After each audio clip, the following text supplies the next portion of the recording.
अस्सलामुअलैकुम, welcome to शज़ीर mini vlog. तो कैसे हैं आप सब लोग? I hope doing well. अभी तक चैनल को सब्सक्राइब नहीं किया तो प्लीज़ चैनल को सब्सक्राइब करें। तो आज है अल्हम्दुलिल्लाह 6 सहरी। पहले काउंट करना पड़ता है कि कितने रोज़े हो गए। तो 4:30 हो रहे थे और मैं उठ चुकी थी सहरी बनाने के लिए। हमने बनाई थी एक दिन पहले सब्ज़ी मिक्स, जो खाने का बिल्कुल भी दिल नहीं कर रहा था। तो फिर मैंने वेजिटेबल्स निकाली और जल्दी से 2 अंडे निकाले और फटाफट से उसका ऑमलेट बनाया। यहाँ पर हमारी सहरी बन रही थी और टाइम जाता जा रहा था। तो अगर कुछ लोग ये सोच रहे हो कि सहरी में अंडा खाने से प्यास ज़्यादा लगती है और सारा दिन अच्छा नहीं गुजरता, रोज़ा अच्छा नहीं जाता, तो ऐसा बिल्कुल भी नहीं है। ट्राई करें, अच्छा भी गुजरता है और प्यास बिल्कुल भी नहीं लगती। वैसे भी अल्हम्दुलिल्लाह अल्हम्दुलिल्लाह इस दफ़ा के रमज़ान के रोज़े बहुत अच्छे जा रहे हैं, क्योंकि इतनी ज़्यादा गर्मी नहीं है, कोई सख्ती वाले रोज़े नहीं हैं। पूरे रोज़े ठंडे ठंडे टाइमिंग में ही गुजर जाते हैं, आराम से हमारे सारे काम निपट जाते हैं। तो मैंने ले लिया था सहरी में दूध, क्योंकि चाय पीने की वजह से मुझे सहरी के बाद नींद नहीं आ रही थी। अल्हम्दुलिल्लाह सहरी हो गई थी। सहरी करने के बाद हम सो गए थे। सोकर उठे तो हमने दोनों तीनों बच्चों को नाश्ता करवाने के बाद सबसे पहले आयरन उठाई और इस्त्री करना स्टार्ट करी, क्योंकि रमज़ान से पहले मैंने मास के बाबा और मास की काफ़ी ड्रेसेस प्रेस करके रख दिए थे, तो वो हो गए थे ख़त्म। अब हमने कुछ ड्रेस ज़्यादा से प्रेस करके दोबारा से हैंग कर दी। तो आज है संडे, तो तंजिल घर में है, तो उनकी रूटीन यही रहेगी: सोना, जागना, कुरान पढ़ना, बच्चों के साथ मस्ती मजाक करना।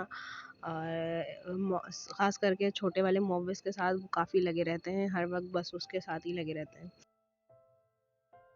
खैर टाइम हो चुका था, 3 साढ़े 3 बज रहे थे। तो बच्चों को हल्की हल्की सी भूख लगी, तो मैंने उनको सैंडविच बना के दे दिए थे। पूछा कि रोटी बना दूं, तो मना कर दिया कि नहीं, सैंडविच बना दें। नाश्ता हो रहा है आजकल उनका लेट, तो बस हल्का फुल्का सा खाते हैं, उसके बाद अफ्तार करते हैं। अगर दोपहर का खाना ज़्यादा दे दिया जाए तो फिर वो अफ्तार नहीं कर पाते। तो संडे था, तो मैंने उसका फ़ायदा उठाते हुए हस्बैंड को पकड़ा और मैं कुछ सब्ज़ियाँ लेने चली गई मार्केट में। तो अल्लाह अकबर, एक महंगाई का तूफ़ान आया हुआ था। प्याज और टमाटर के जितने भी जो स्टॉल वगैरह लगे हुए थे, उस पे एक बहुत बुरी तरीके से फड्डा डला हुआ था और वो बंद करवा दिए गए थे। तो खैर हमें प्याज और आलू तो मिले नहीं। रमज़ान में सबसे ज़्यादा काम आलू प्याज का होता है, क्योंकि पकोड़े भी फिर आलू और प्याज के ही बनते हैं, फिर सालन में आलू डल रहा होता है, फिर छोलों में आलू डल रहे होते हैं। तो हर चीज़ में आलू प्याज आलू प्याज आलू प्याज। उसी का फ़ायदा उठा के सब ने आलू और प्याज बहुत ज़्यादा महंगे किए हुए थे, जिसकी वजह से आवाम पागल हुई हुई थी। तो काफ़ी लड़ाई फड्डा ये वो सब चल रहा। खैर जो कुछ सामान हमें लेना था थोड़ा बहुत हमने लिया, फ्रूट्स लिया और आ गए थे हम घर वापस। तंजिल अपनी रूटीन के मुताबिक कुरान पढ़ने बैठ गए थे, तिलावत करने बैठ गए थे नमाज अदा करने के बाद। और जैसे कि मुअव्विज़ आपको हर जगह तंजिल के साथ ही पाया जाएगा। मैंने भी आने के बाद शार ले लिया था और नमाज अदा करने के बाद मैं अफ्तार की तैयारी करना स्टार्ट कर दी थी। तो हाँ, आज हम बना रहे हैं ब्लैक लोबिया, जिसको राजमा भी कहते हैं। तो ब्लैक लोबिया भी खाना बहुत फ़ायदेमंद है, इसमें आयरन होता है, विटामिन्स होती हैं। तो बच्चों को, अगर आप के छोटे बच्चे हैं, तो ऐसे ही बॉयल करके आप बाउल में रख कर दे दें, तो उससे खाने से भी सेहत होती है, अच्छी सेहत बनती है। वैसे तो जितने भी बीन्स वाले आइटम होते हैं, दाल, चना दाल, छोले, बीन्स ये वाली, तो इन सब में ही बहुत अच्छे प्रोटीन विटामिन्स होते हैं, तो इन सबको अपनी डेली रूटीन में रखना चाहिए। तो खैर जल्दी से तैयार करके हमने अफ्तार लगा दी थी, क्योंकि टाइम बहुत कम बचा था। आज जैसे खान पे फ्रूट चाट इसलिए नज़र नहीं आ रही, क्योंकि मैंने आने के बाद फ्रूट चाट बनाई थी, तो उसको थोड़ा सा ठंडा होने के लिए फ्रिज में रख दिया था, काफ़ी गर्म फ्रूट हो रहा था। तो ये है हमारे लोबिया और कुछ ये सामान। जब मैं गई हुई थी तो मेरे पीछे मेरे बेटे ने साइकिल नीचे उतार ली थी, तो नीचे से लाजमी ऊपर लानी पड़ती है साइकिल। रोज़े से पहले बाबा से ये मुशक्क़त भी करवाई गई। आज हमारे घर में बाहर के कुछ लोग भी अफ्तार कर रहे थे, जो कि ये थे जो शर्माते हुए मुंह नीचे कर रहे थे।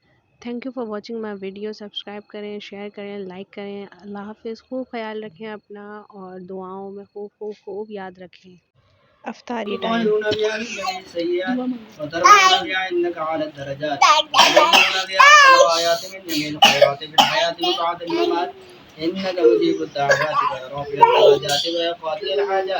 वया काफी मुहिम्मत व शाफी अमवाल व यानी हल मुश्किलात व गयात मुस्तगफिरीन ग़िस्नी ग़िस्नी ग़िस्नी या इलाही इन्नका अला कुल्ली शैइन क़दीर। या करीम परवरदिगार रहीम परवरदिगार जो कुछ भी हमने पढ़ा सुना और आज का रोज़ा जो रखा और अब तक जो भी हमने रमज़ान मुबारक के महीने में जो इसका हक अदा कर सके ना कर सके, करीम परवरदिगार अपनी जानिब से इसको अपनी बारगाह में मक़बूल मंजूर फरमा। इसमें जो गलती कोताहियाँ हो गई हैं उनसे माफ़ फरमा, हमारा मुआवज़ा मत कर, हमारी तमाम लफ्ज़ों से दरगुज़र फरमा, तमाम रूहानी जिस्मानी बदनी ज़ाहिरी पोशीदा हर किस्म की बीमारियों को शिफा में तब्दील फरमा। ऐ करीम परवरदिगार हमारे बहन भाई, हमारे अज़्ज़ा अक़रबा, हमारे घर वाले, मेरी बीवी के घर वाले, इसके घर में जो बीमार हैं तमाम को शिफा अता फरमा, जो फौत हो चुके हैं तमाम की मग़फ़िरत व बख़्शिश फरमा। मेरे माँ बाप और मेरी बीवी की बहन और दीगर हमारे दादा दादी और जो फौत हो चुके हैं तमाम की मग़फ़िरत व बख़्शिश फरमा, तमाम की गुनाह सग़ाइर कबाइर को माफ़ फरमाते हुए आले दीन मकाम अबरार अता फरमा, अपना ख़ुसूसी फ़ज़्ल व करम नाज़िल फरमा, उसका सवाब इनायत फरमा। मेरे बच्चे, इनकी तमाम दीनी दुनियावी तमाम मुश्किलात को हल फरमा, तमाम आफ़तों बलाओं नागहानी मुसीबतों हर किस्म के शरों से, जादू टोने बंदिशों से और हर किस्म के वसवास से, वसवसों से, शैतान के शरों से महफूज फरमा। नफ्स मुतमइन्ना अता फरमा, नफ्स अम्मारा पर ग़लबा नसीब फरमा, शैतान के शर से महफूज फरमा। हम तमाम की तमाम दीन